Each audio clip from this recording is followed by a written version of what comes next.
봐요.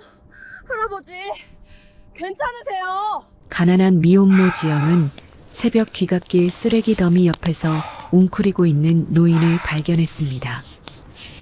세상에 얼어 죽겠어, 할아버지.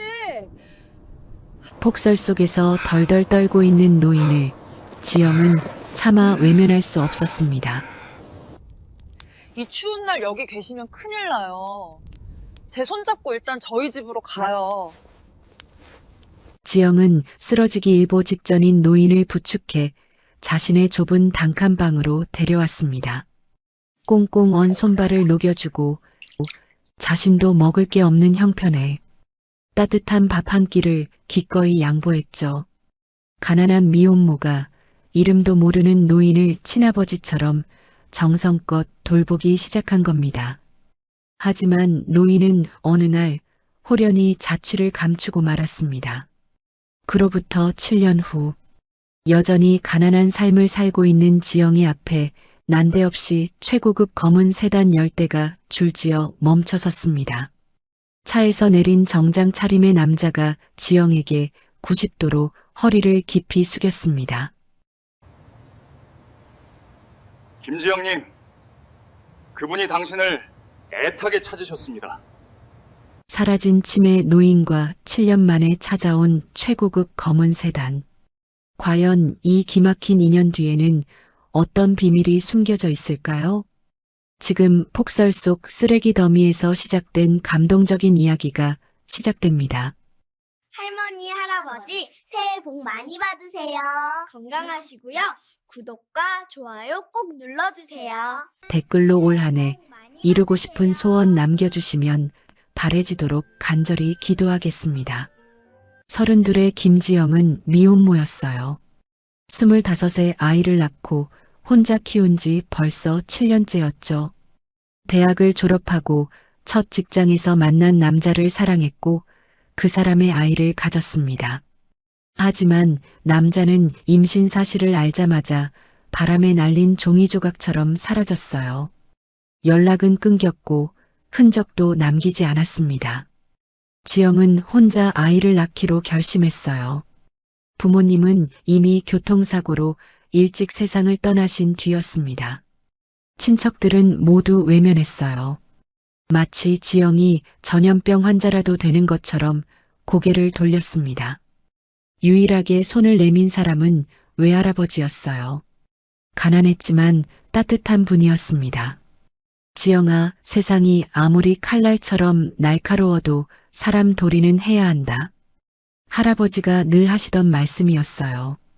그 할아버지마저 3년 전 돌아가셨습니다. 지영의 가슴에 뚫린 구멍은 메워지지 않았어요. 이제 지영에게 남은 건 7살 딸 민지뿐이었습니다. 겨울이었습니다. 서울 관악구 달동네에서도 가장 꼭대기에 위치한 낡은 연립주택 3층이었어요. 밤 11시가 넘어가고 있었죠. 영하 15도를 기록한 기록적인 한파가 몰아치던 날이었습니다. 바람이 골목을 휘몰아치며 낡은 간판들을 채찍질하듯 흔들고 있었어요.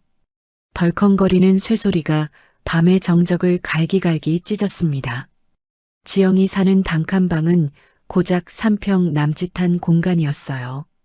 창문은 한쪽이 깨져서 투명 테이프와 뽁뽁이로 겨우 붙여놨지만 외풍을 완전히 막을 수는 없었습니다. 살을 애는 황소바람이 칼날처럼 틈새로 거침없이 들어오고 있었어요. 방 한 구석에 놓인 낡은 온도계는 영하 3도를 가리키고 있었습니다. 숨을 쉴 때마다 입김이 하얗게 피어올랐어요. 민지가 솜이 다 죽은 패딩을 입은 채 곤히 잠들어 있었습니다. 내년이면 초등학교에 입학해야 하는 나이였어요. 지영은 딸의 이불을 목까지 끌어올려 덮어주고 조심스럽게 일어났습니다. 전기세가 아까워 불도 켜지 않은 채 부엌 쪽으로 천천히 걸어갔어요. 낡은 냉장고를 열자 차가운 냉기가 얼굴을 후려쳤습니다. 안에는 덩그러니 놓인 찬밥 한 덩어리가 전부였어요. 지영은 그릇에 찬밥을 담고 수돗물을 콸콸 부어 말았습니다. 숟가락을 들어 한 입 떠먹었어요. 얼음장 같은 바발이 목구멍을 긁으며 내려갔습니다. 넘어가지 않았어요. 마치 돌덩이를 삼키는 것 같았습니다. 하지만 꾹꾹 씹어 억지로 삼켰어요. 입김이 하얗게 나오는 게 보였습니다. 손이 너무 시려서 그릇을 제대로 잡기가 힘들었어요. 손가락 끝이 얼어붙은 것처럼 감각이 없었습니다. 먹고는 살아야 했기에 지영은 낮에는 동네 식당에서 설거지와 청소를 했어요. 아침 7시부터 밤 10시까지 쉬지 않고 일했습니다. 한 달에 120만 원을 받았어요. 거기서 월세 30만 원, 전기세, 물세, 가스비 합쳐서 15만 원, 민지 유치원비 20만 원을 빼면 남는 건 55만 원이었습니다. 그 돈으로 한 달을 살아야 했어요. 쌀, 김치, 반찬, 민지 옷, 신발, 약값까지 다 해결해야 했습니다. 늘 모자랐어요. 마치 바닥 빠진 독에 물을 붓는 것 같았습니다.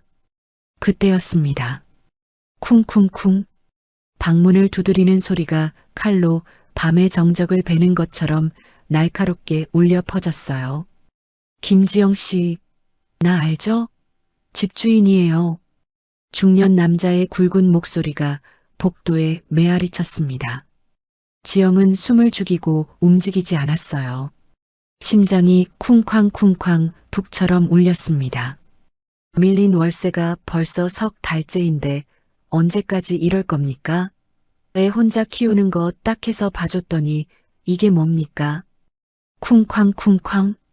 발로 문을 차는 소리가 더 거세졌어요. 방문이 쩡그렁거리며 떨렸습니다. 민지가 잠결에 뒤척이며 작게 눈을 비비고 있었어요. 엄마.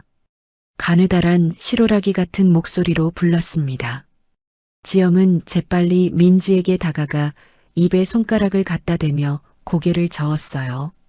민지는 엄마 품에 안겨 다시 눈을 감았습니다. 밖에서 집주인이 한참 동안 고함을 지르다가 결국 발소리를 내며 계단을 쿵쿵거리며 내려가는 게 들렸어요. 덜컹거리는 소리가 점점 멀어졌습니다. 침묵이 다시 방 안을 채웠어요. 하지만 그 침묵은 평화가 아니라 폭풍 전야 같았습니다. 지영은 그대로 벽에 등을 기댄 채 주저앉았습니다.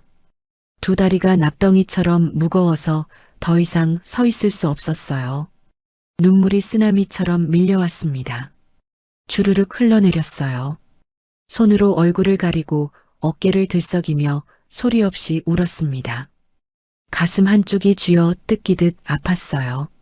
석 달치 밀린 월세는 90만 원이었습니다. 어디서 구할 수 있는 돈이 아니었어요. 하늘에서 떨어질 리도 없었습니다. 지영은 고개를 들어 잠든 딸을 바라보았어요. 작고 여린 얼굴이었습니다. 촛불처럼 가냘픈 숨소리가 들렸어요. 딸기 하나 사주지 못하는 엄마였습니다. 새 신발 한 켤레 사주지 못하는 엄마였어요. 민지가 유치원에서 친구들이 먹는 초콜릿을 부러워하는 눈빛을 보면 가슴에 송곳이 박히는 것 같았습니다. 미안해, 민지야. 작게 속삭였어요. 민지는 잠결에 엄마 손을 꽉 쥐었습니다. 따뜻했어요. 그 작은 손의 온기가 지영에게는 세상을 붙잡아주는 밧줄 같았습니다. 지영은 눈물을 닦고 천천히 일어섰어요. 민지에게 다가가 이불을 다시 한번 덮어주고 머리를 쓰다듬었습니다. 할아버지 생각이 파도처럼 밀려왔어요. 지영아, 세상이 아무리 칼날처럼 날카로워도 사람 도리는 해야 한다. 그 말이 가슴속 깊은 곳에서 울렸습니다. 지영은 그 말을 바위에 새긴 글씨처럼 가슴에 새기고 살아왔어요. 아무리 가난해도 아무리 힘들어도 사람 도리만큼은 지키며 살고 싶었습니다. 그게 할아버지와의 마지막 약속이었어요. 속이 다 타버린 장작처럼 지쳐 있었지만 지영은 포기하지 않았습니다. 민지를 위해서라면 뭐든 할 수 있었어요. 내일도 식당에 나가야 했습니다. 설거지를 하고 청소를 해야 했어요. 손이 터지고 허리가 끊어져도 계속 일해야 했습니다. 그게 엄마의 몫이었으니까요. 다음 날 새벽이었습니다. 지영은 식당 일을 마치고 집으로 돌아오는 길이었어요. 시계를 보니 새벽 1시가 넘어가고 있었죠. 발걸음이 납처럼 무거웠습니다. 하루 종일 서서 일한 탓에 다리가 쑤시고 아팠어요. 허리는 끊어질 것처럼 묵직했습니다. 하지만 멈출 수 없었어요. 집에서 민지가 기다리고 있었으니까요. 골목길은 텅 비어 있었습니다. 가로등 불빛이 희미하게 길을 비추고 있었어요. 눈이 내리기 시작했습니다. 하얀 눈송이들이 조용히 내려앉으며 세상을 하얗게 뒤덮고 있었어요. 지영은 패딩 지퍼를 목까지 올리고 고개를 숙인 채 걸었습니다. 입김이 하얗게 피어올랐어요. 차가운 바람이 얼굴을 칼날처럼 베고 지나갔습니다. 골목 어귀를 돌아서자 전봇대 아래 쓰레기 더미가 보였어요. 검은 비닐봉지들이 쌓여 있었습니다. 지영은 그냥 지나치려 했어요. 그런데 그때였습니다. 쓰레기 더미 옆에서 뭔가 움직이는 게 보였어요. 지영은 걸음을 멈추고 고개를 돌렸습니다. 자세히 보니 사람이었어요. 노인이었습니다. 눈 속에 웅크린 채 덜덜 떨고 있었어요. 얇은 여름 셔츠 한 장만 걸친 채였습니다. 맨발이었어요. 발은 새까맣게 얼어붙어 있었습니다. 지영의 심장이 쿵 내려앉았어요. 노인의 굽은 등이 눈에 들어왔습니다. 그 순간 지영의 머릿속에 한 사람이 떠올랐어요. 할아버지였습니다. 3년 전 돌아가신 외할아버지의 모습이 파도처럼 밀려왔어요. 겨울날 추위에 떨며 장작을 패던 할아버지의 등이었습니다. 마지막으로 병원 침대에 누워 계시던 할아버지의 여윈 어깨였어요. 지영은 그 자리에 얼어붙은 것처럼 서 있었습니다. 노인의 얼굴을 보니 눈물이 핑 돌았어요. 할아버지, 작게 중얼거렸습니다. 물론 아니라는 걸 알고 있었어요. 할아버지는 이미 돌아가셨으니까요. 하지만 자꾸만 할아버지가 겹쳐 보였습니다. 노인은 지영을 보자 겁에 질린 표정으로 뒤로 물러섰어요. 눈빛이 흐릿했습니다. 정신이 온전하지 않은 것 같았어요. 손을 내저으며 고개를 저었습니다. 마치 때리지 말라고 애원하는 것 같았어요. 지영은 천천히 다가갔습니다. 무릎을 꿇고 앉아 노인과 눈높이를 맞췄어요. 괜찮아요. 해치지 않아요. 부드럽게 말했습니다. 노인은 여전히 경계하는 눈빛으로 지영을 바라보고 있었어요. 지영은 조심스럽게 손을 뻗어 노인의 손을 잡았습니다. 얼음장처럼 차가웠어요. 뼈만 앙상하게 남은 손이었습니다. 손가락 끝은 감각이 없는 듯 파랗게 변해 있었어요. 지영의 눈에서 눈물이 주르륵 흘러내렸습니다. 할아버지, 배고프시죠? 떨리는 목소리로 물었어요. 노인은 지영의 얼굴을 한참 동안 바라보다가 천천히 고개를 끄덕였습니다. 눈빛이 조금 부드러워졌어요. 지영은 노인의 팔을 잡고 일으켜 세웠습니다. 노인의 몸이 깃털처럼 가벼웠어요. 뼈와 가죽만 남은 것 같았습니다. 저랑 가요. 따뜻한 곳으로 가요. 지영이 말했어요. 노인은 힘없이 고개를 끄덕이며 지영의 팔에 기댔습니다. 지영은 노인을 부축하며 천천히 걷기 시작했어요. 눈은 계속 내리고 있었습니다. 두 사람의 발자국이 하얀 눈 위에 나란히 찍혔어요. 계단을 오르는 게 힘들었습니다. 노인은 한 걸음 한 걸음 올라갈 때마다 숨을 헐떡였어요. 지영은 노인의 허리를 감싸 안고 천천히 올라갔습니다. 3층까지 올라가는데 10분이 넘게 걸렸어요. 방문을 열고 들어가자 민지가 잠들어 있었습니다. 지영은 노인을 방 한 구석에 조심스럽게 앉혔어요. 노인은 그대로 주저앉으며 고개를 떨구었습니다. 온몸이 떨리고 있었어요. 지영은 재빨리 자신이 덮고 있던 이불을 가져와 노인에게 덮어주었습니다. 그리고 부엌으로 가서 냄비에 물을 끓이기 시작했어요. 따뜻한 물이 필요했습니다. 노인의 얼어붙은 몸을 녹여야 했어요. 물이 끓는 동안 지영은 대야를 꺼내 따뜻한 물을 받았습니다. 노인에게 다가가 조심스럽게 신발을 벗기려 했어요. 하지만 신발이 없었습니다. 맨발이었어요. 지영은 노인의 발을 보는 순간 숨이 멎는 것 같았습니다. 발은 새까맣게 변해 있었어요. 동상이었습니다. 퉁퉁 부어올라 있었고 군데군데 피부가 갈라져 있었어요. 지영의 손이 떨렸습니다. 이렇게 될 때까지 목이 메었어요. 지영은 조심스럽게 노인의 발을 대야에 담갔습니다. 따뜻한 물이 발을 감싸자 노인이 작게 신음했어요. 아픈 것 같았습니다. 지영은 천천히 노인의 발을 씻겨주기 시작했어요. 손으로 발을 감싸며 조심스럽게 때를 벗겨냈습니다. 까만 때가 물에 풀렸어요. 노인의 발을 만지는 순간 할아버지 생각이 쓰나미처럼 밀려왔습니다. 돌아가시기 전 병원에서 할아버지의 발을 씻겨드렸던 기억이었어요. 그때도 이렇게 여윈 발이었습니다. 뼈만 앙상하게 남은 발이었어요. 지영의 눈에서 눈물이 뚝뚝 떨어졌습니다. 대야 속 물에 눈물이 섞였어요.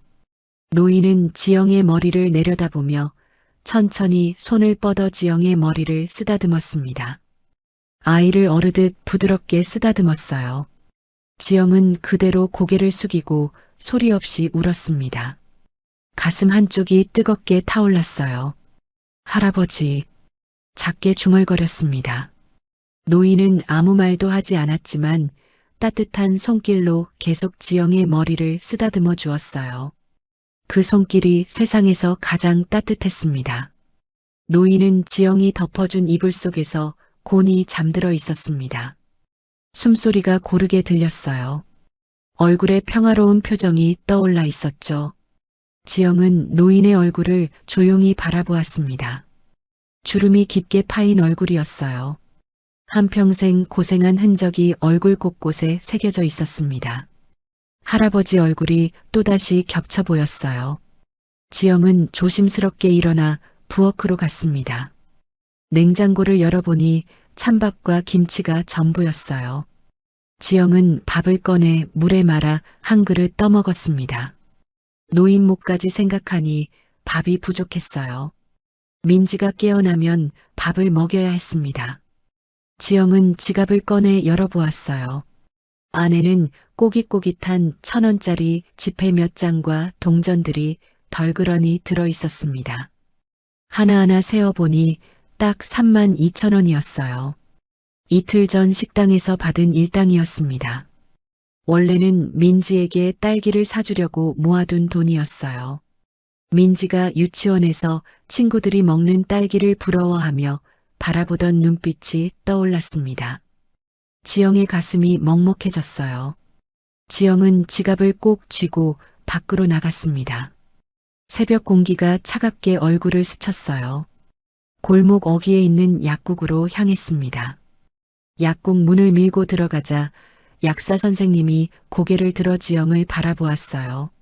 어서 오세요. 지영은 떨리는 목소리로 말했습니다. 저기 동상 연고 있나요? 약사가 고개를 끄덕이며 선반에서 연고 하나를 꺼내 건넸어요. 15,000원입니다. 지영은 지갑을 열어 1,000원짜리 지폐들을 하나하나 꺼내 건넸습니다. 약사는 지폐를 받으며 지영의 손을 보았어요. 손등이 갈라지고 트여서 피가 배어 있었습니다. 손이 많이 상했네요. 약사가 걱정스러운 목소리로 말했습니다. 괜찮아요. 지영은 작게 웃으며 연고를 받아들었어요. 약국을 나와 이번에는 시장으로 향했습니다. 시장 어귀에 들어서자 생선 굽는 냄새와 김치찌개 끓는 냄새가 뒤섞여 퍼졌어요. 배가 고팠습니다. 하지만 참아야 했어요. 지영은 옷가게 앞을 지나쳤습니다. 내복이 필요했어요. 노인이 입을 수 있는 따뜻한 내복이 필요했습니다. 가게에 들어가 가장 저렴한 내복 한 벌을 골랐어요. 얼마예요? 10,000원입니다. 지영은 지갑에서 10,000원을 꺼내 건넸습니다. 이제 남은 돈은 7,000원이었어요. 시장 끝자락에 작은 순댓국집이 있었습니다. 김이 모락모락 나는 순댓국 냄새가 코를 찔렀어요. 지영의 발걸음이 저절로 멈춰섰습니다. 유리창 너머로 사람들이 순댓국을 먹고 있는 모습이 보였어요. 뜨거운 국물을 호호 불어가며 먹는 모습이었습니다. 지영의 배에서 꼬르륵 소리가 났어요. 어제부터 제대로 먹지 못했습니다. 찬밥 한 그릇이 전부였어요. 하지만 노인 생각이 먼저 났습니다. 노인은 며칠을 굶었을지 모르는 상태였어요. 따뜻한 밥을 먹어야 기력을 회복할 수 있었습니다. 지영은 순댓국집 문을 밀고 들어갔어요. 어서 오세요. 주인 아주머니가 밝게 인사했습니다. 순댓국 포장 가능한가요? 그럼요. 몇 인분이요? 지영은 잠시 망설이다가 대답했어요. 1인분이요. 알겠습니다. 주인 아주머니가 주방으로 들어갔습니다. 지영은 지갑을 열어 남은 돈을 세어보았어요. 7,000원이었습니다. 순댓국 한 그릇이 6,000원이었어요. 포장하면 1,000원만 남게 되는 거였습니다. 하지만 지영은 망설이지 않았어요. 민지는 유치원에서 점심을 먹을 수 있었습니다. 자신은 식당에서 일하면서 남은 반찬을 조금 얻어먹을 수 있었어요. 하지만 노인은 먹을 게 아무것도 없었습니다. 주인 아주머니가 순댓국을 담은 용기를 비닐봉지에 넣어 건넸어요. 6,000원입니다. 지영은 6,000원을 건네며 고개를 숙여 인사했습니다. 순댓국을 들고 집으로 돌아가는 길이었어요.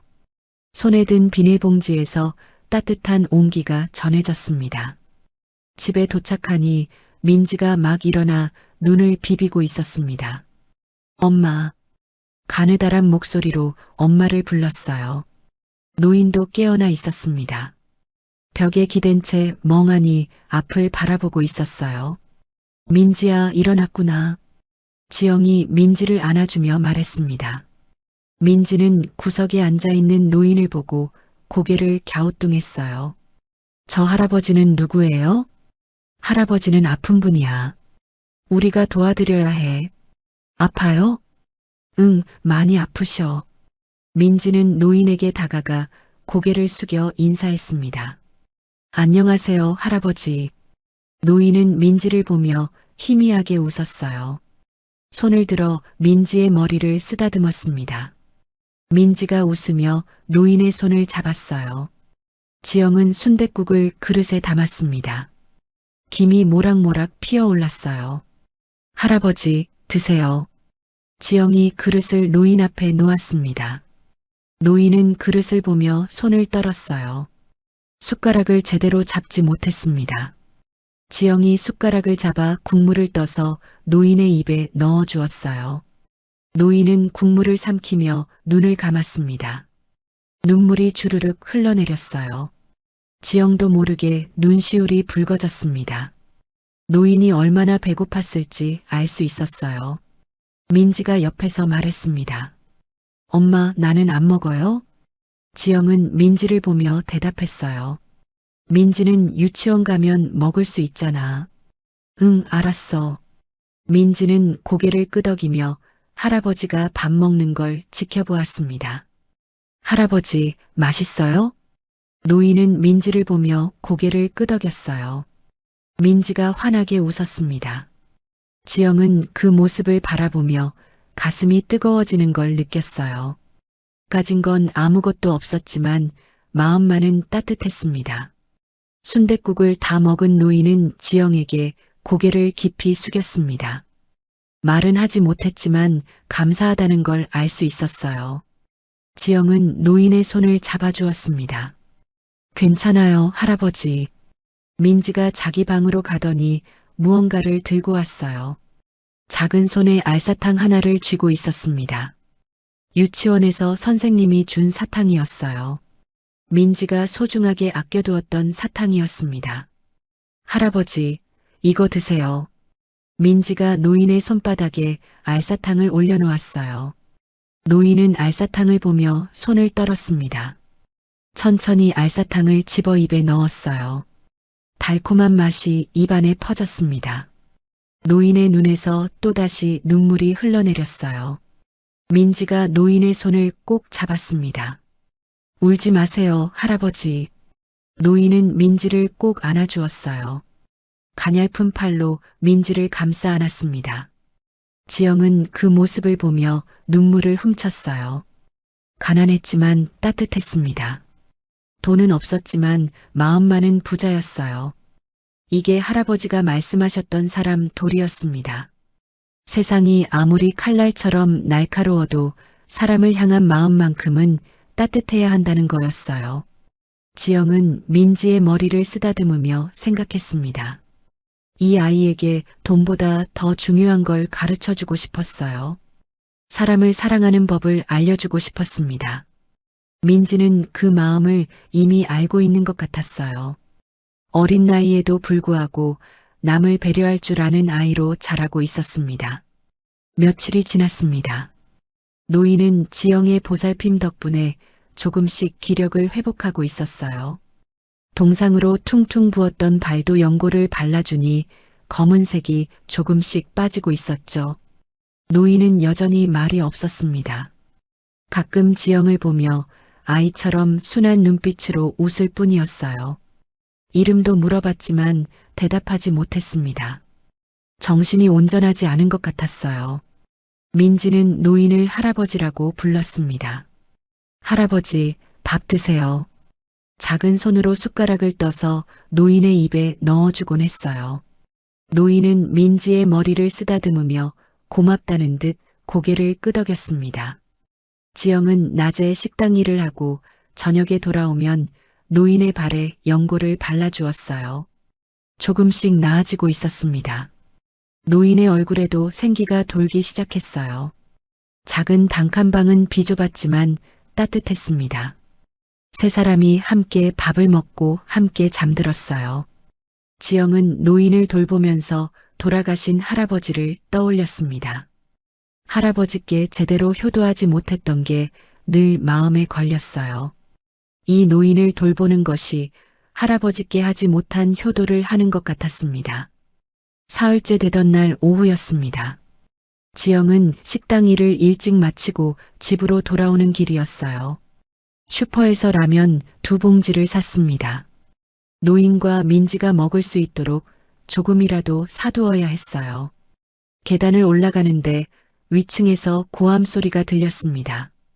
지영의 심장이 쿵 내려앉았어요. 집주인 목소리였습니다. 문 열어요. 김지영 씨. 쿵쾅쿵쾅. 발로 문을 차는 소리가 골목에 울려 퍼졌어요. 지영은 황급히 계단을 뛰어 올라갔습니다. 3층에 도착하니 집주인이 방문을 발로 차고 있었어요.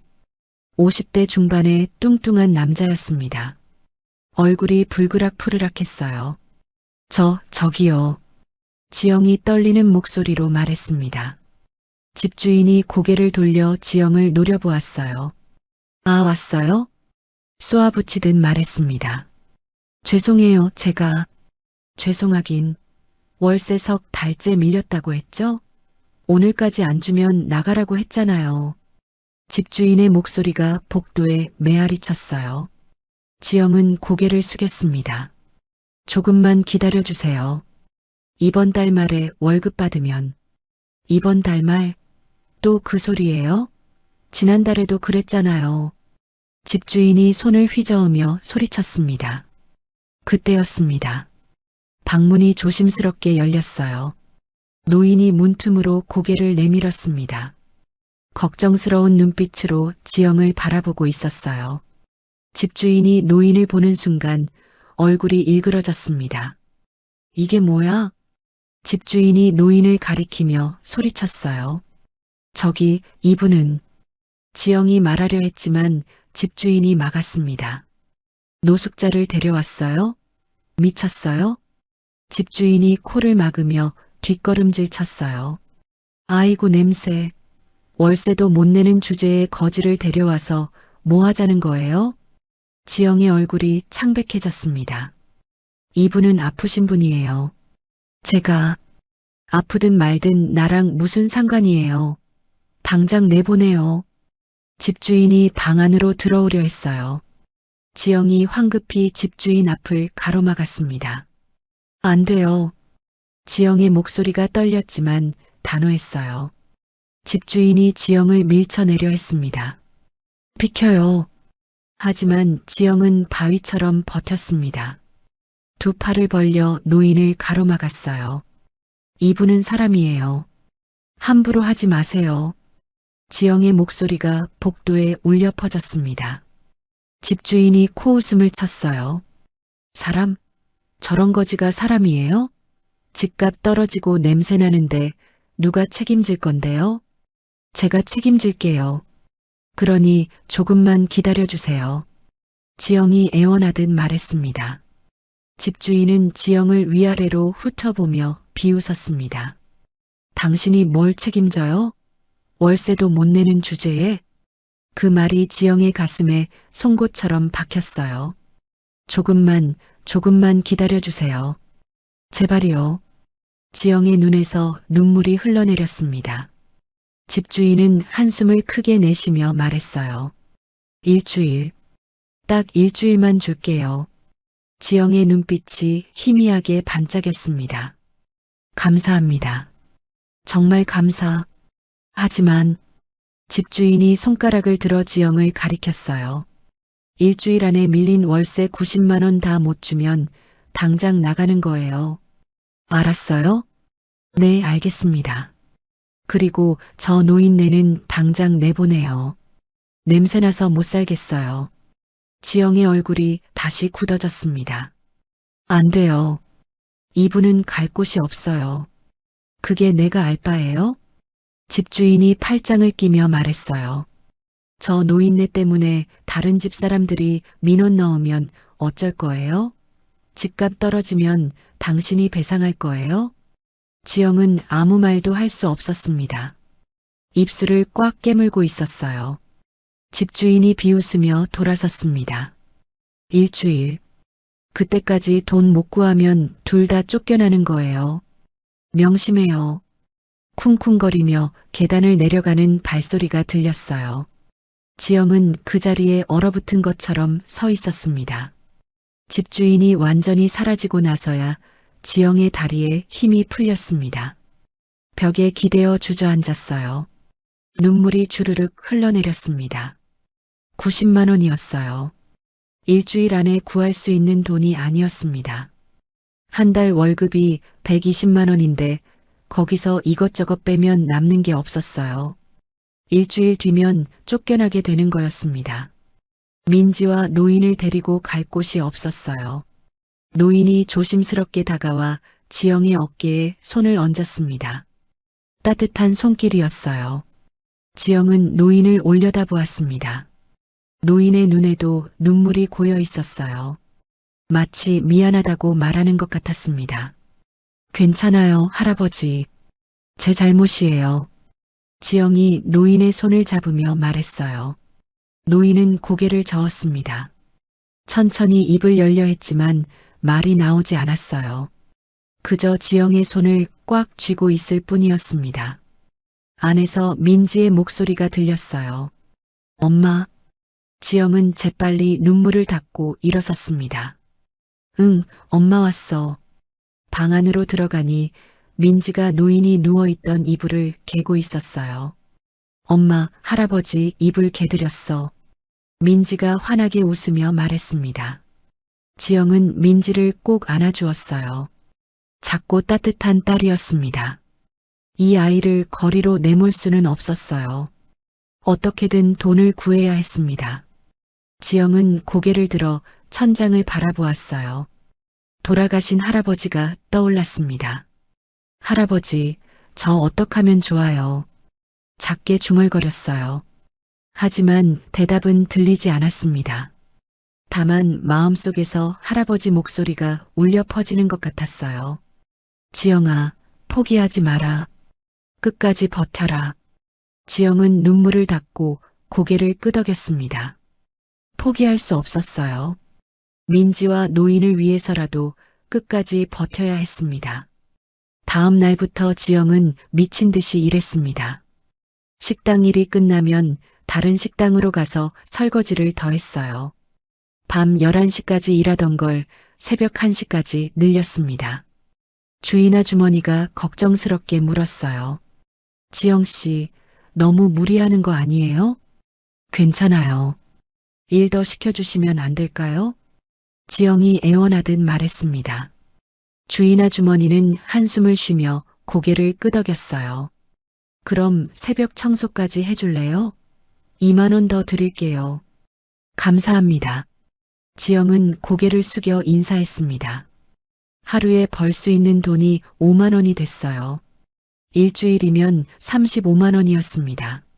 하지만 90만 원에는 턱없이 모자랐어요. 지영은 다른 방법을 찾아야 했습니다. 낮 시간에 전단지를 돌리는 아르바이트를 더 구했어요.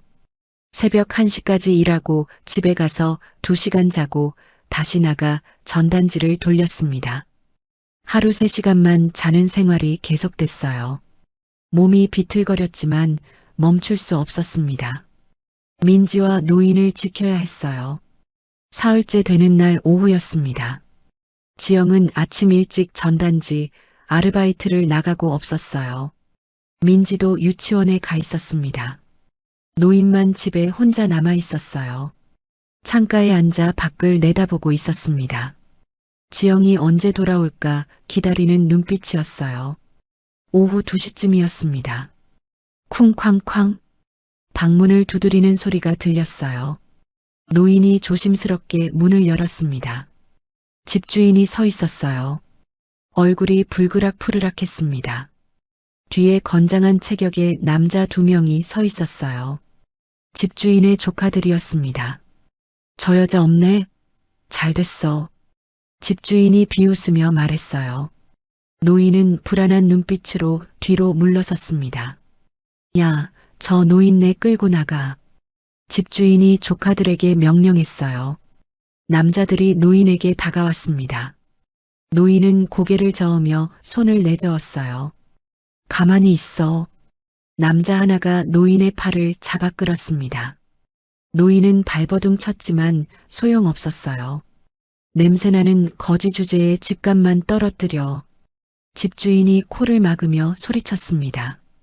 노인은 지영을 찾는 듯 주위를 둘러보았어요. 하지만 지영은 없었습니다. 남자들이 노인을 끌고 복도로 나갔어요. 노인은 계속 방을 돌아보며 손을 뻗었습니다. 민지가 준 알사탕이 베개 위에 놓여 있었어요. 가지고 가지 못했습니다. 계단을 내려가는 동안 노인은 계속 뒤를 돌아보았습니다. 눈에서 눈물이 주르륵 흘러내렸어요. 건물 밖으로 나가니 승합차가 대기하고 있었습니다. 남자들이 노인을 차에 태웠어요. 어디 갖다 버릴까요? 한 남자가 집주인에게 물었습니다. 동네에서 멀리, 절대 못 찾아오게 멀리 갖다 버려. 집주인이 손을 휘저으며 말했어요. 차가 출발했습니다. 노인은 뒷좌석에서 창밖을 바라보았어요. 익숙한 골목이 점점 멀어져 갔습니다. 지영과 민지가 있는 집이 사라졌어요. 차는 1시간을 달렸습니다. 서울 외곽의 한적한 곳이었어요. 차가 멈춰 섰습니다. 여기서 내려. 남자들이 노인을 끌어내렸어요. 길가에 노인을 세워두고 차에 올라탔습니다. 여기서 어떻게 가든지 알아서 해. 한 남자가 창문을 내리고 말했어요. 부릉. 차가 출발했습니다.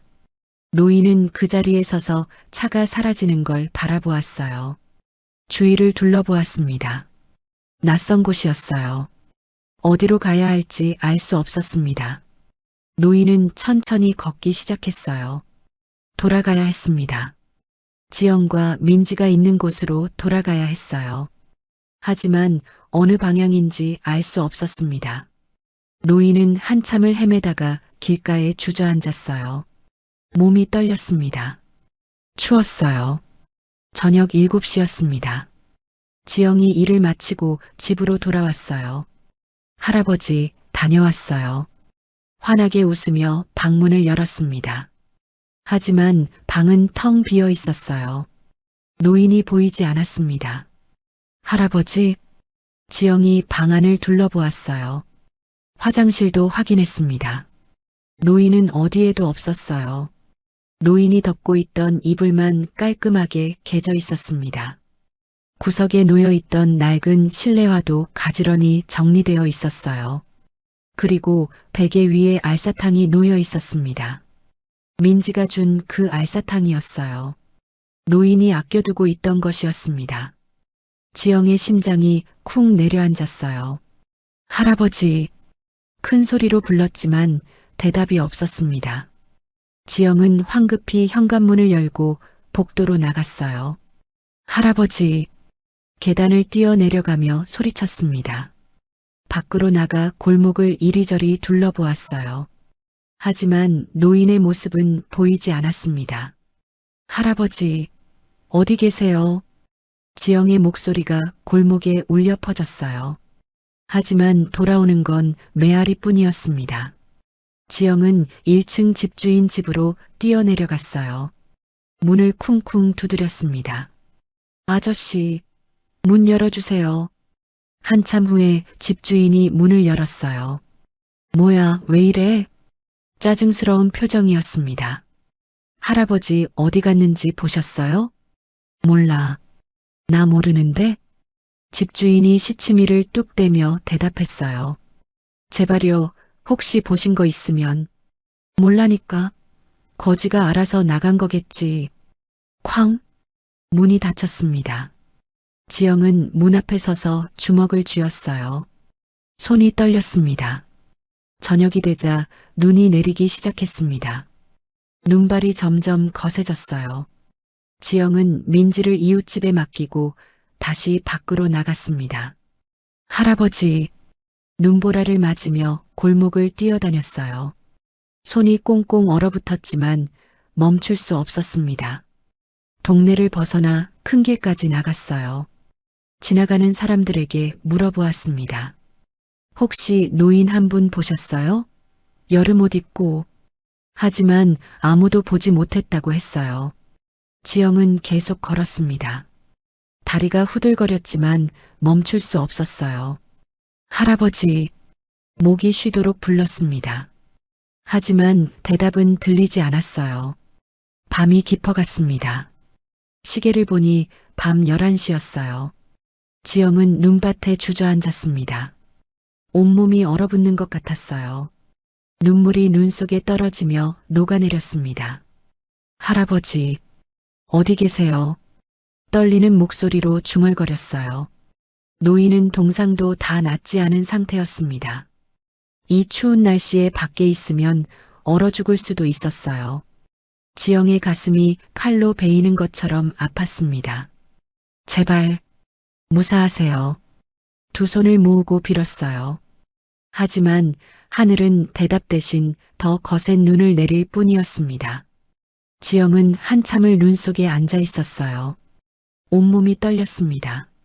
추위 때문만은 아니었어요. 할아버지를 지키지 못했다는 죄책감이 지영을 짓눌렀습니다. 미안해요, 할아버지. 제가 지켜드려야 했는데, 제가 돈만 있었어도. 지영의 목소리가 눈보라 속에서 흩어져 갔습니다. 결국 지영은 비틀거리며 일어나 집으로 돌아갔어요. 발걸음이 납덩이처럼 무거웠습니다.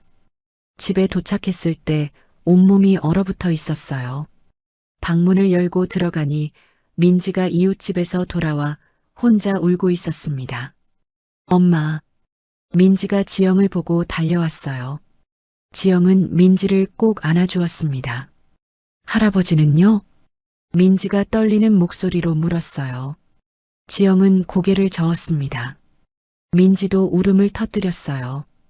두 사람은 서로를 껴안고 밤새 울었습니다. 할아버지는 어디로 간 걸까요? 살아계실까요? 지영은 알 수 없었습니다. 7년이 흘렀습니다. 지영은 여전히 가난했어요. 그날 이후 지영과 민지는 월세를 못 내서 쫓겨났었죠. 더 싼 방을 찾아 이사했지만 생활은 나아지지 않았습니다. 지영은 여전히 식당에서 설거지와 청소를 하며 살아가고 있었어요. 민지는 이제 14살이 됐습니다. 중학교 2학년이었어요. 엄마를 도와 방과 후에는 편의점에서 아르바이트를 했습니다. 엄마, 이번 달 용돈이에요. 민지가 봉투를 건네며 웃었어요. 민지야, 내가 벌어서 내가 써야지. 괜찮아요. 엄마도 쓰세요. 민지는 철이 들었습니다. 가난 속에서 엄마와 함께 버텨온 시간들이 민지를 단단하게 만들었어요. 하지만 지영의 마음은 늘 무거웠습니다. 7년이 지났지만 강영수 할아버지를 잊을 수 없었어요. 밤마다 할아버지 꿈을 꾸었습니다. 눈보라 속에서 홀로 서 있는 할아버지였어요. 지영을 부르며 손을 뻗는 모습이었습니다. 할아버지. 지영은 잠에서 깨어나 눈물을 흘리곤 했어요. 그날도 평범한 오후였습니다. 지영은 동네 식당에서 팔을 다듬고 있었어요. 낡은 앞치마를 두르고 작은 의자에 앉아 초록색 팔을 하나하나 손질하고 있었습니다. 손은 세월의 흔적으로 거칠어져 있었어요. 39이 된 지영의 얼굴에는 주름이 깊게 패여 있었습니다.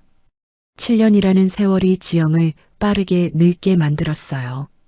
주인 아주머니가 밖을 보며 말했습니다. 어머, 저게 뭐야? 지영은 고개를 들어 창밖을 바라보았어요. 골목 어귀에 검은색 고급 세단 여러 대가 들어서고 있었습니다.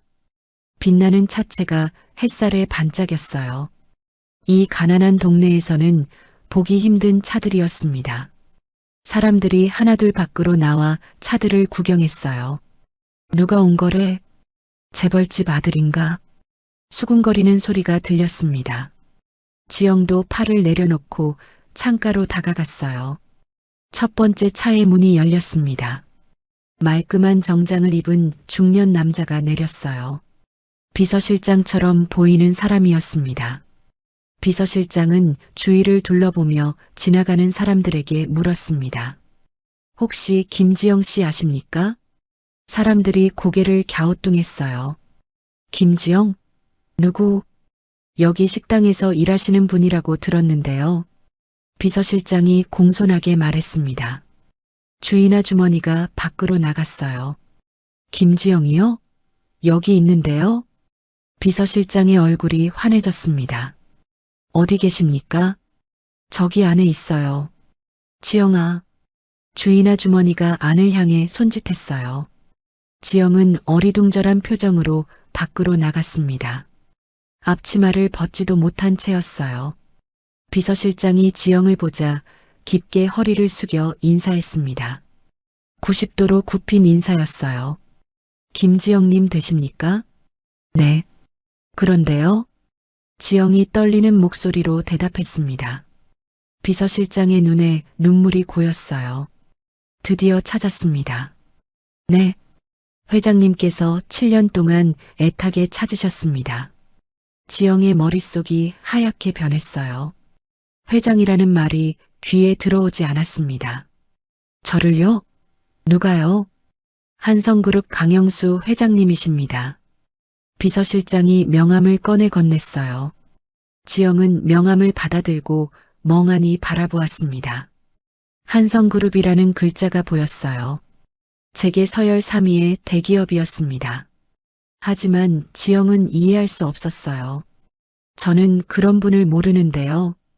회장님께서 직접 설명하고 싶어 하십니다. 비서실장이 차를 가리키며 말했습니다. 지금 함께 가주시겠습니까? 지영은 주인 아주머니를 돌아보았습니다. 가봐. 나는 괜찮아. 주인 아주머니가 고개를 끄덕이며 말했어요. 지영은 앞치마를 벗고 비서실장을 따라갔습니다. 차 문이 열리자 비서실장이 공손하게 손을 내밀었어요. 지영은 조심스럽게 차에 올랐습니다. 푹신한 가죽 시트가 몸을 감쌌어요. 태어나서 처음 타보는 고급차였습니다. 차가 출발했어요. 지영은 창밖을 바라보았습니다. 익숙한 골목이 점점 멀어져 갔어요. 비서실장이 말했습니다. 7년 동안 정말 많이 찾아 헤맸습니다. 저를요? 네. 회장님께서 매일 탐정들에게 지시하셨습니다. 김지영 씨를 꼭 찾으라고요. 지영의 가슴이 두근거리기 시작했어요. 7년 전 그날이 떠올랐습니다. 눈보라 속에서 사라진 할아버지였어요. 혹시 그분이? 지영의 목소리가 떨렸습니다. 네, 맞습니다. 비서실장이 고개를 끄덕였어요. 할아버지가. 지영의 눈에서 눈물이 주르륵 흘러내렸습니다. 차는 강남 한복판에 우뚝 솟은 고층 빌딩 앞에 멈춰 섰습니다. 한성그룹 본사였어요. 유리로 뒤덮인 50층 건물이었습니다. 지영은 차에서 내려 건물을 올려다보았어요. 목이 아플 정도로 높았습니다. 비서실장이 지영을 안내했어요. 이쪽으로 오시죠. 로비로 들어가자 대리석 바닥이 반짝였습니다. 직원들이 오가고 있었어요. 모두 지영을 쳐다보았습니다. 낡은 옷을 입은 지영이 이곳에는 어울리지 않았어요. 지영은 고개를 숙이고 비서실장을 따라갔습니다. 엘리베이터를 타고 50층으로 올라갔어요. 문이 열리자 넓은 복도가 나타났습니다. 회장실이라는 글자가 보였어요.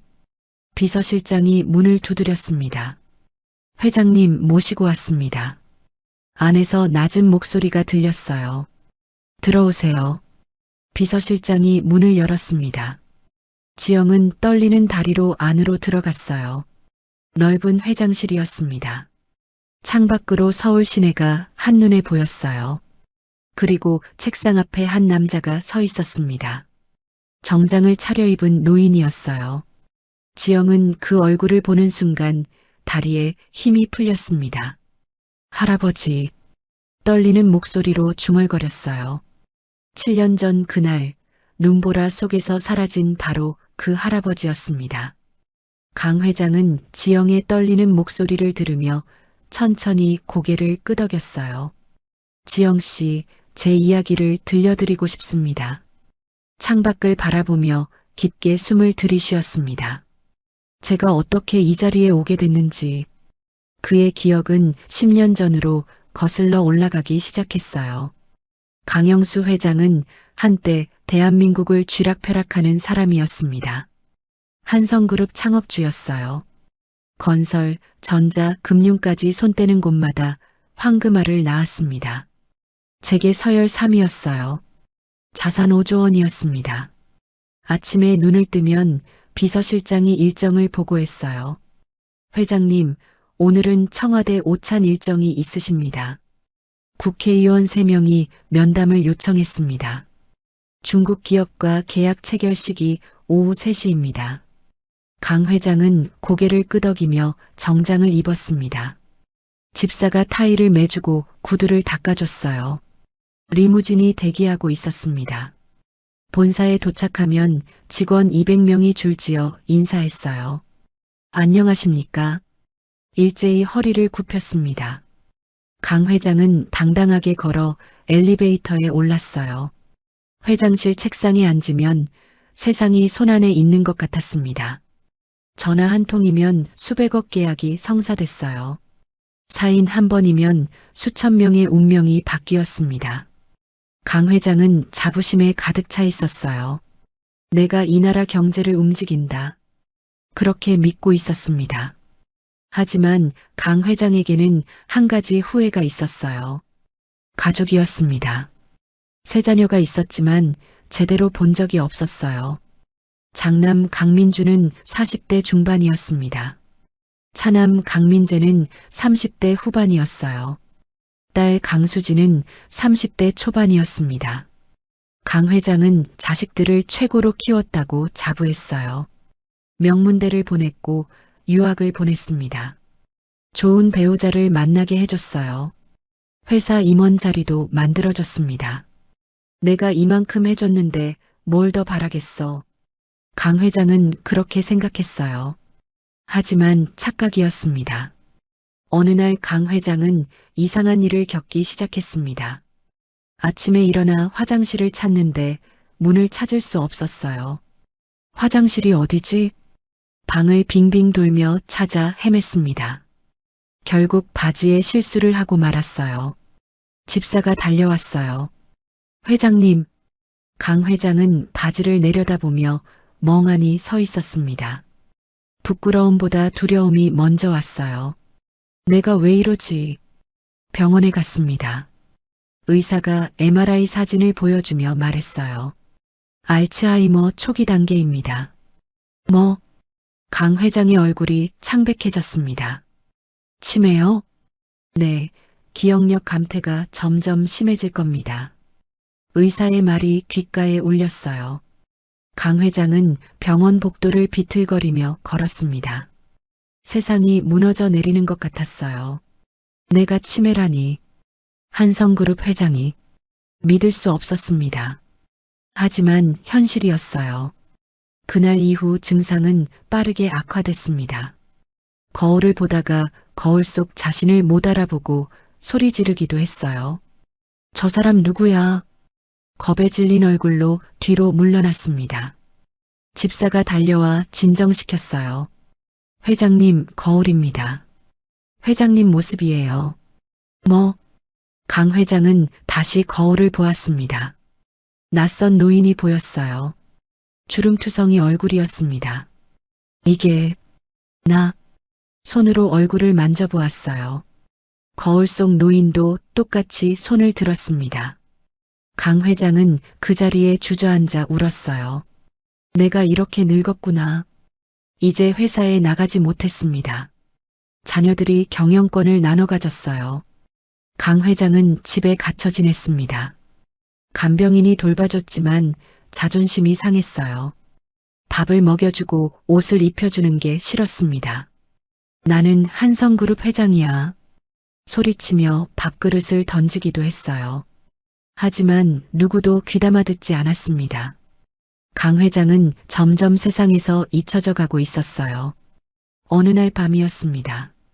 강 회장은 침실에서 잠을 자다가 목이 말라 일어났어요.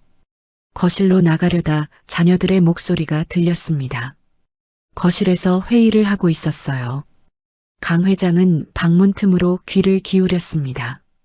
아버지 상태가 갈수록 심해지는데 어떻게 할 거야? 장남 민준의 목소리였어요. 요양원에 보내야지 뭐. 차남 민재가 대답했습니다.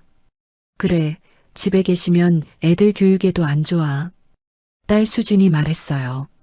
냄새도 나고. 강 회장의 심장이 쿵 내려앉았습니다. 손이 떨렸어요. 근데 재산 분할은 어떻게 할 거야? 민재가 물었습니다. 변호사랑 상담했어. 아버지가 치매 판정 받으셨으니 법적으로 무능력자야. 민준이 서류를 꺼내 보여주며 말했어요. 우리가 후견인 신청하면 재산 관리할 수 있대. 그럼 회사 지분은? 나눠 가지면 되지. 아버지는 어차피 모르실 거야. 세 남매가 웃으며 이야기하고 있었습니다.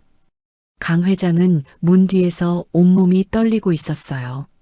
빨리 요양원에 보내야 해. 혹시라도 정신 차리시면 안 되잖아. 민재가 말했어요. 그래. 내일 바로 보내자. 민준이 고개를 끄덕였습니다. 근데 요양원 비용은 누가 내? 수진이 물었어요.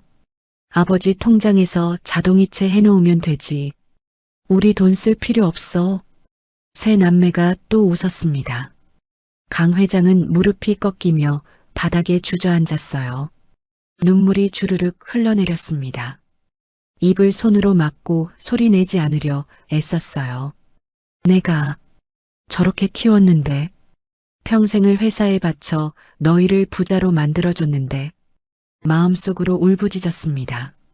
하지만 밖으로 나가 따질 수 없었어요. 치매 환자로 취급받을 게 뻔했습니다. 강 회장은 방으로 돌아가 이불을 뒤집어 쓰고 밤새 울었어요. 베개가 눈물로 흠뻑 젖었습니다. 아내요. 돌아가신 아내를 불렀어요. 당신이 살아 있었다면 이런 일은 없었을 텐데. 아내는 10년 전 암으로 세상을 떠났습니다. 그때 강 회장은 장례식에도 제대로 참석하지 못했어요. 중요한 계약이 있었기 때문이었습니다. 여보, 미안하오. 관 앞에 잠깐 서 있다가 곧바로 회의실로 갔었어요. 아내의 임종도 지키지 못했습니다. 병실에도 거의 가지 않았어요. 회사가 바빠서. 그게 변명이었습니다. 이제 벌을 받는 거라고 생각했어요. 강 회장은 이불 속에서 떨고 있었습니다. 다음 날 아침이었습니다. 강 회장은 일찍 일어나 창밖을 내다보았어요. 눈이 내리고 있었습니다. 오늘 요양원에 보낸다고 했지. 결심했어요. 도망가야 해. 새벽 3시쯤이었습니다. 강 회장은 조용히 방문을 열고 나왔어요. 간병인은 소파에서 자고 있었습니다. 강 회장은 발소리를 죽이며 현관으로 향했어요. 신발도 신지 못했습니다.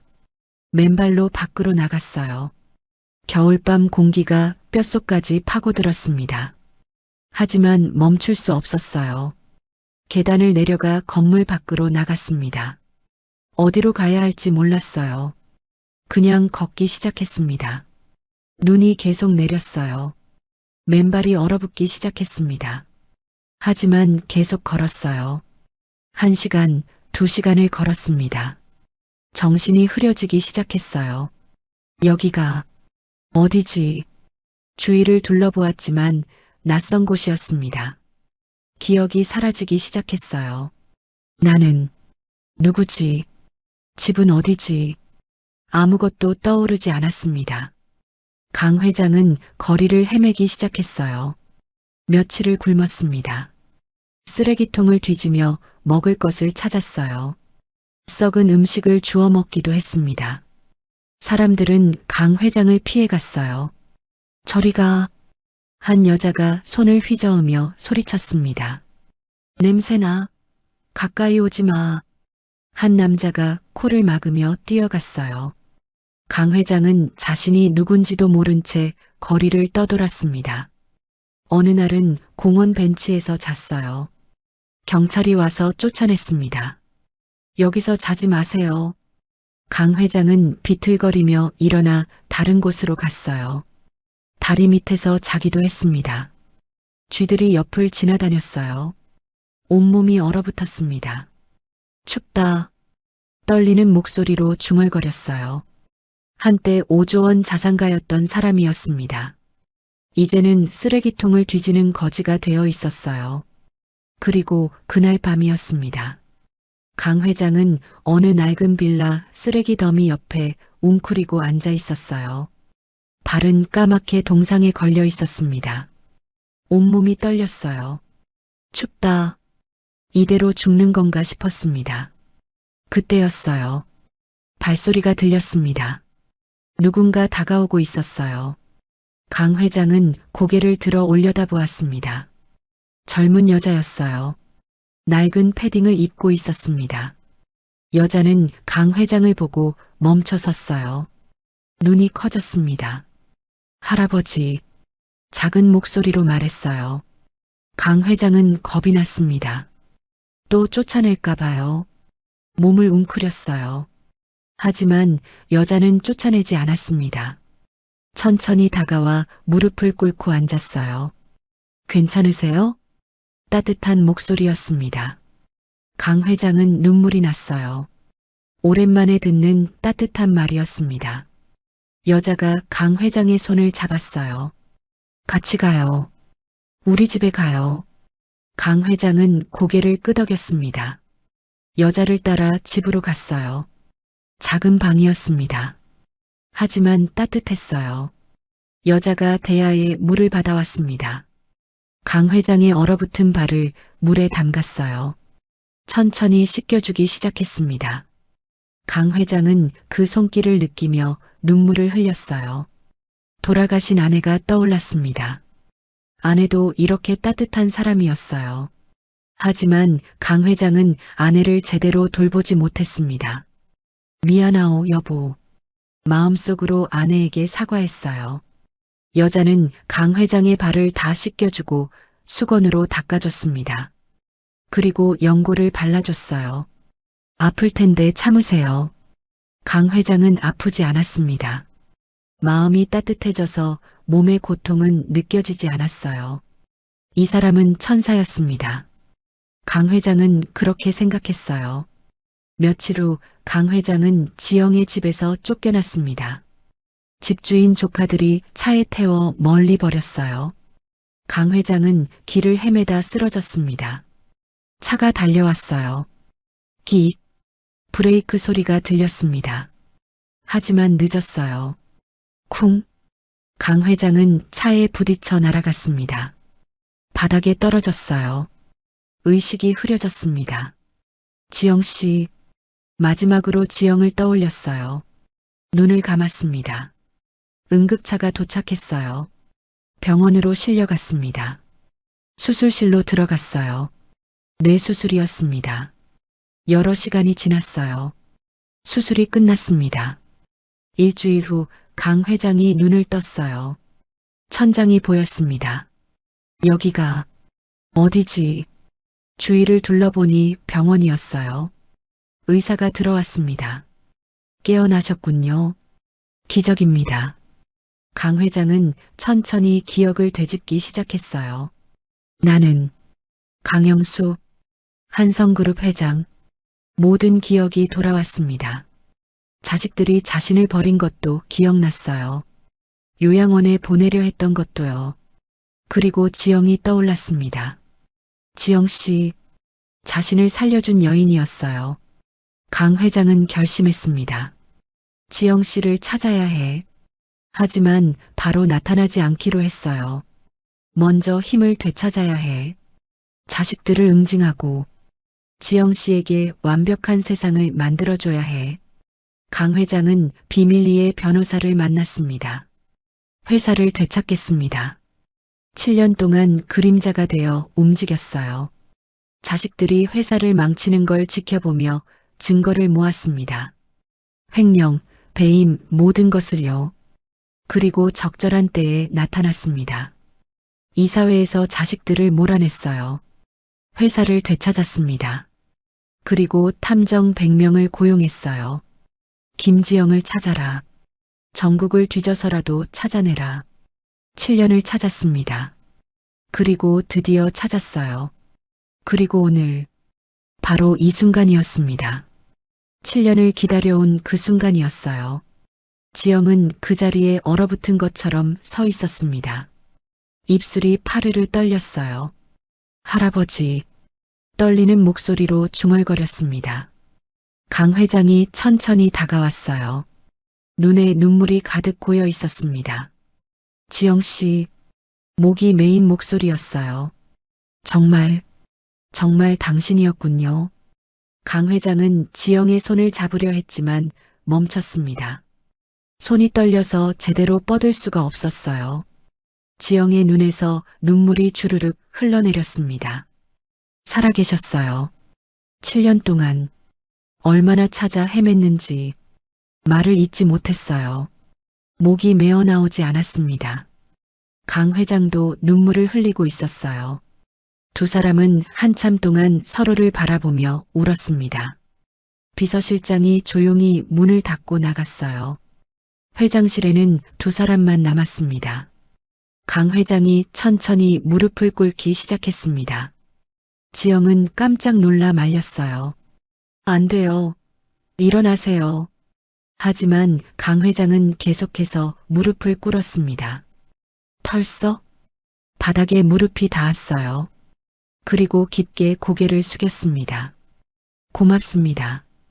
떨리는 목소리로 말했어요. 정말 고맙습니다. 지영은 황급히 강 회장 앞에 무릎을 꿇었습니다. 안 돼요, 회장님. 일어나세요. 눈물이 멈추지 않고 흘러내렸어요. 저야말로 할아버지를 지키지 못해서. 아니에요. 강 회장이 고개를 저었습니다. 당신은 나를 살렸어요. 강 회장이 지영의 손을 꼭 잡았어요. 얼음장처럼 차가웠던 7년 전 그 손이었습니다. 하지만 지금은 따뜻했어요. 7년 전 그날, 강 회장의 목소리가 떨렸습니다. 당신이 내 얼어붙은 발을 씻겨주지 않았다면, 당신이 마지막 전 재산으로 순댓국을 사주지 않았다면, 나는 그날 죽었을 겁니다. 지영은 고개를 저으며 말했어요. 아니에요. 저는 당연한 일을 했을 뿐이에요. 당연한 일? 강 회장이 지영을 바라보았습니다. 세상 모든 사람이 나를 거지라고 피했어요. 내 자식들조차 나를 버렸습니다. 하지만 당신은 달랐어요. 강 회장의 눈에서 눈물이 또다시 흘러내렸어요. 당신은 나를 사람으로 대해줬어요. 그게 얼마나 큰 선물이었는지 말을 잇지 못하고 흐느꼈습니다. 지영도 울고 있었어요. 두 사람은 서로의 손을 꼭 잡고 한참을 울었습니다. 한참 후 두 사람은 소파에 나란히 앉았습니다. 강 회장이 천천히 입을 열었어요. 7년 전 그날을 기억합니다. 집주인 조카들이 나를 차에 태워 멀리 버렸어요. 지영의 주먹이 꽉 쥐어졌습니다. 그날 밤 나는 길을 헤매다가 쓰러졌습니다. 교통사고를 당했어요. 지영의 얼굴이 창백해졌어요. 응급실로 실려갔고 뇌수술을 받았습니다. 그리고 기적이 일어났어요. 강 회장이 지영을 바라보며 말했습니다. 기억이 돌아왔습니다. 내가 누구인지, 어디서 왔는지 모든 게 떠올랐어요. 지영의 눈이 커졌습니다. 한성그룹 회장이라는 것도요. 강 회장이 쓸쓸하게 웃었어요. 하지만 바로 나타나지 않았습니다. 왜요? 지영이 물었어요. 내 자식들이 또다시 나를 해칠까봐 두려웠어요. 강 회장의 목소리가 낮아졌습니다. 그리고 당신을 찾고 싶었습니다. 제대로 된 모습으로 찾아가고 싶었어요. 그래서 7년 동안 힘을 길렀습니다. 강 회장이 창밖을 바라보았어요. 회사를 되찾았고 배신한 자식들을 정리했습니다. 그리고 당신을 찾기 시작했어요. 탐정 100명을 고용해서 전국을 뒤졌습니다. 지영은 숨을 죽이고 듣고 있었어요. 하지만 찾을 수 없었어요. 강 회장의 목소리가 떨렸습니다. 당신이 이사를 갔기 때문이었죠. 7년 동안 매일 밤 당신과 민지를 생각했습니다. 잘 지내고 있을까, 건강할까, 걱정이 태산 같았어요. 강 회장이 지영의 손을 다시 잡았습니다. 그리고 드디어 찾았습니다. 당신을 찾았어요. 눈물이 또다시 흘러내렸습니다. 지영도 울고 있었어요. 회장님, 지영씨. 강 회장이 지영을 똑바로 바라보았습니다. 당신은 내 생명의 은인입니다. 그 이상이에요. 강 회장의 목소리가 더욱 떨렸습니다. 당신은 내 진짜 딸입니다. 지영의 눈이 커졌어요. 내 자식들은 피는 나눴지만 마음은 나누지 않았어요. 하지만 당신은 피 한 방울 안 섞였지만 진심으로 나를 대해줬습니다. 그게 진짜 가족이에요. 강 회장이 지영의 손을 꼭 쥐었습니다.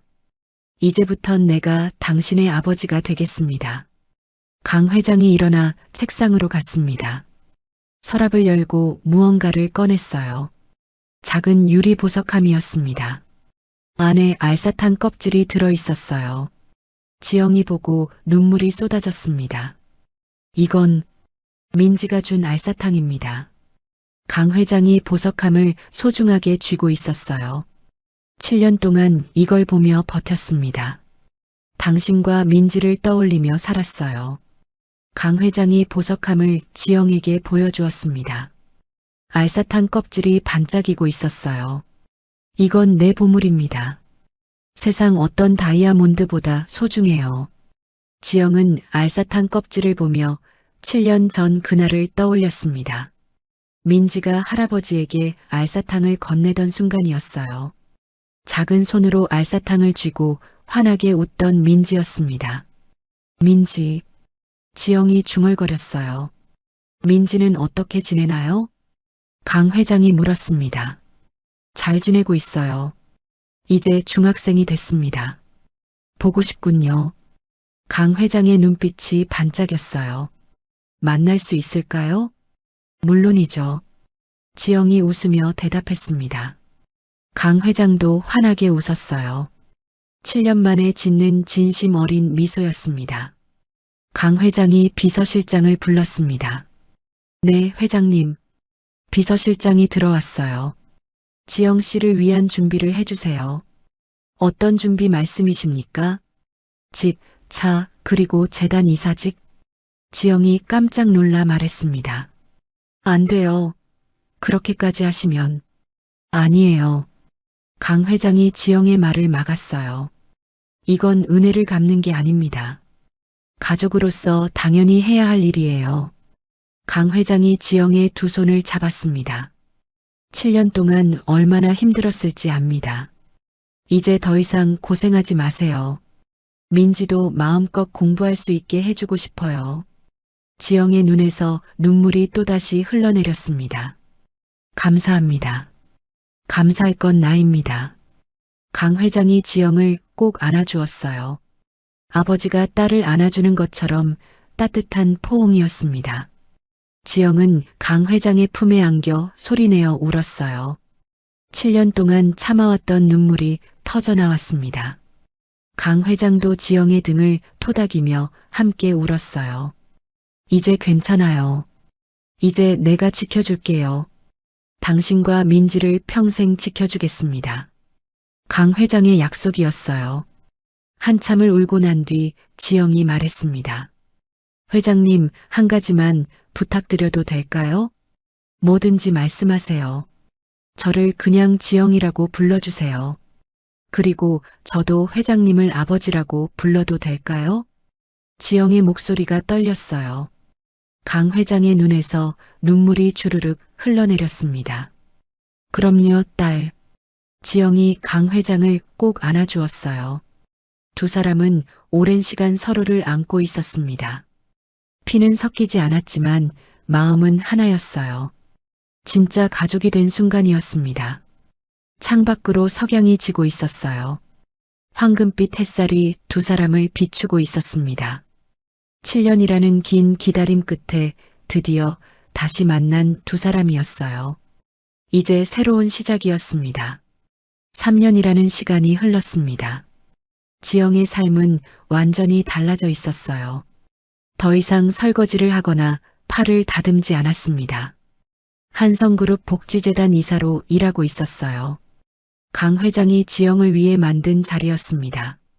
하지만 명예직이 아니었어요. 지영은 진심으로 일했습니다. 가난한 사람들을 돕는 일이었어요. 자신이 겪었던 고통을 아는 사람이었기에 누구보다 진심이었습니다. 민지는 이제 고등학생이 됐어요. 명문 국제학교에 다니고 있었습니다. 성적도 우수했어요. 하지만 민지는 자만하지 않았습니다. 엄마, 나는 장학금을 받고 싶어요. 어느 날 민지가 말했어요. 왜? 돈은 걱정 안 해도 되는데. 지영이 물었습니다. 할아버지께서 우리를 도와주신 것처럼 나도 다른 사람을 돕고 싶어요. 민지의 눈빛이 반짝였어요. 지영은 민지를 꼭 안아주었습니다. 엄마 딸이 이렇게 컸구나. 눈물이 흘렀어요. 강 회장도 건강했습니다. 치매 증상은 완전히 사라졌어요. 매일 아침 운동을 하고 회사에 출근했습니다. 하지만 예전처럼 일에만 매달리지 않았어요. 지영과 민지와 함께 저녁을 먹는 게 하루의 낙이었습니다. 오늘 회사에서 재미있는 일이 있었어요. 저녁 식탁에서 민지가 이야기했어요. 강 회장은 환하게 웃으며 들었습니다.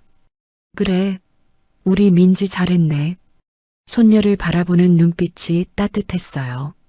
이것이 진짜 가족이었습니다. 다시 겨울이 왔습니다. 7년 전 그날처럼 눈이 내리고 있었어요.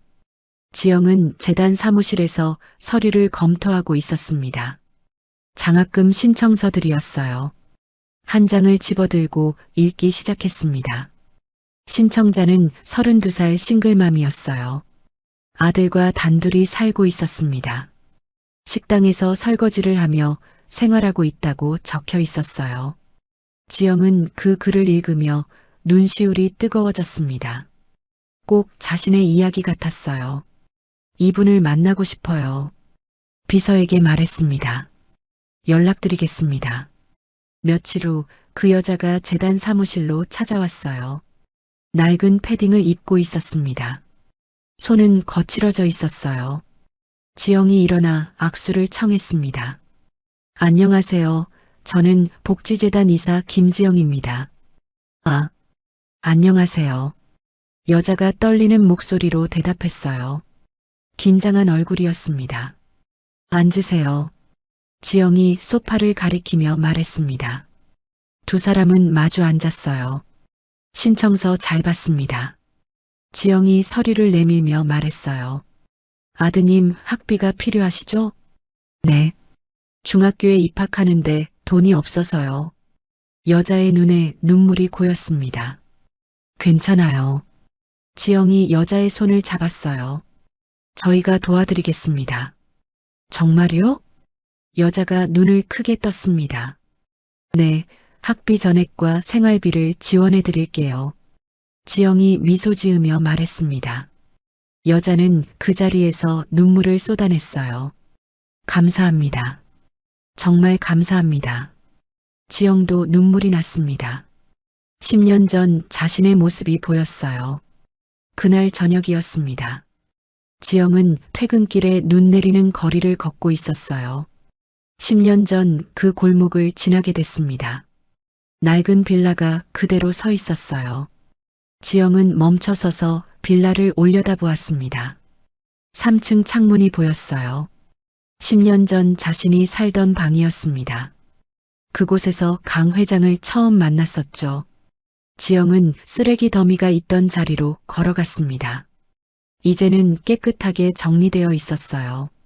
하지만 지영은 선명하게 기억했습니다. 그날 밤 웅크리고 앉아있던 노인을요. 얼어붙은 발을 씻겨주던 순간을요. 할아버지, 작게 중얼거렸습니다. 그때 뒤에서 목소리가 들렸어요. 여기서 뭐 하세요? 돌아보니 한 노인이 서 있었습니다. 남루한 옷을 입고 있었어요. 손에는 빈 깡통을 들고 있었습니다. 구걸하는 노숙자였어요. 지영은 그 노인을 보는 순간 가슴이 뜨거워졌습니다. 지갑을 열어 돈을 꺼냈어요. 10만 원짜리 지폐 몇 장이었습니다. 드세요. 노인에게 건넸어요. 노인은 놀란 표정으로 돈을 받았습니다. 이렇게 많이요? 네, 따뜻한 곳에서 주무세요. 지영이 미소 지으며 말했습니다. 노인의 눈에서 눈물이 흘렀어요. 고맙습니다. 정말 고맙습니다. 떨리는 목소리로 말했습니다. 지영은 노인의 어깨를 가볍게 두드려 주었어요. 힘내세요. 그리고 돌아서서 걸어갔습니다. 눈이 계속 내리고 있었어요. 지영은 하늘을 올려다보며 생각했습니다. 이렇게 선행은 이어지는 거구나. 강 회장이 자신을 도와줬던 것처럼요. 이제 자신이 다른 사람을 돕는 거였습니다. 그리고 그 사람이 또 다른 사람을 돕겠죠. 끝없이 이어지는 따뜻함이었어요. 다음 날 일요일이었습니다. 강 회장의 저택에서 가족 모임이 있었어요. 넓은 거실에 모여 앉아 있었습니다. 강 회장, 지영, 민지였어요. 사진작가가 왔습니다. 가족사진 찍겠습니다. 세 사람은 소파에 나란히 앉았어요. 강 회장이 가운데에 앉고 양옆에 지영과 민지가 앉았습니다. 하나, 둘, 셋. 플래시가 터졌어요. 사진이 찍혔습니다. 사진작가가 카메라 화면을 보여주었어요. 잘 나왔습니다. 세 사람이 환하게 웃고 있는 사진이었어요. 진짜 가족 같았습니다. 아니, 진짜 가족이었어요. 피는 섞이지 않았지만 마음은 하나였습니다. 강 회장이 사진을 받아들고 한참을 바라보았어요. 이 사진을 회장실 책상에 놓아야겠어. 만족스러운 표정이었습니다. 할아버지, 민지가 강 회장을 껴안았어요. 사랑해요. 나도 사랑한다. 우리 손녀. 강 회장도 민지를 꼭 안아주었습니다. 지영은 그 모습을 보며 눈물을 흘렸어요. 행복의 눈물이었습니다. 10년 전에는 상상도 못했던 삶이었어요.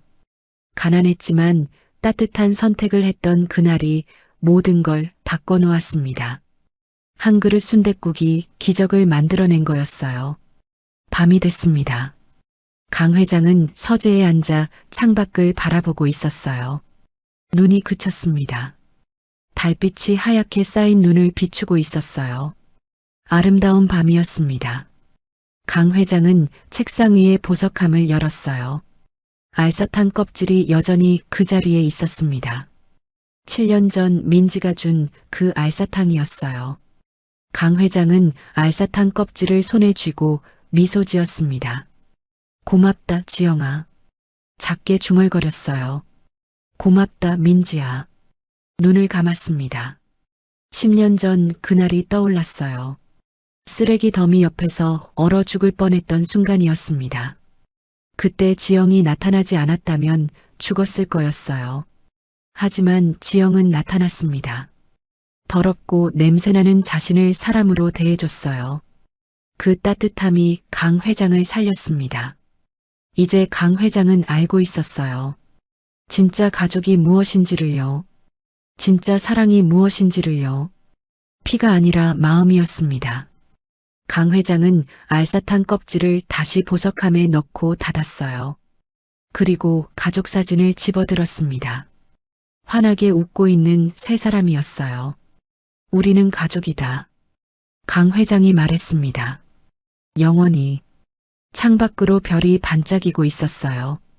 차가운 겨울밤이었지만 강 회장의 가슴은 따뜻했습니다. 세상에서 가장 따뜻한 밤이었어요.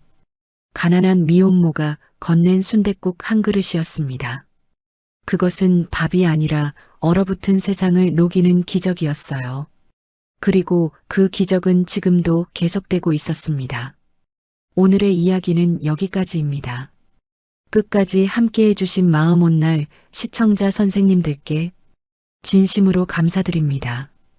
가난했지만 따뜻한 마음을 잃지 않았던 지영처럼 우리 모두의 삶에도 선한 마음씨가 빛나는 순간들이 있습니다. 지영이 베푼 작은 친절이 7년 만에 기적으로 돌아왔듯 선생님들께서 올 한 해 간절히 바라시는 소원도 반드시 이루어질 것이라 믿습니다. 댓글로 2026년 이루고 싶은 소원을 적어주세요. 저희 마음 온 날 가족 모두가 선생님들의 소원이 꼭 이루어지길 간절히 소망하겠습니다. 여러분의 소원 하나하나가 올 한 해 현실이 되기를 진심으로 기도합니다. 좋아요와 구독은 더 좋은 이야기를 만드는 큰 힘이 됩니다. 댓글로 소통하며 함께 성장하는 마음 온 날이 되겠습니다. 2026년 선생님들 가정에 건강과 행복이 가득하시길 바랍니다. 다음 이야기에서 또 뵙겠습니다. 새해 복 많이 받으세요. 감사합니다.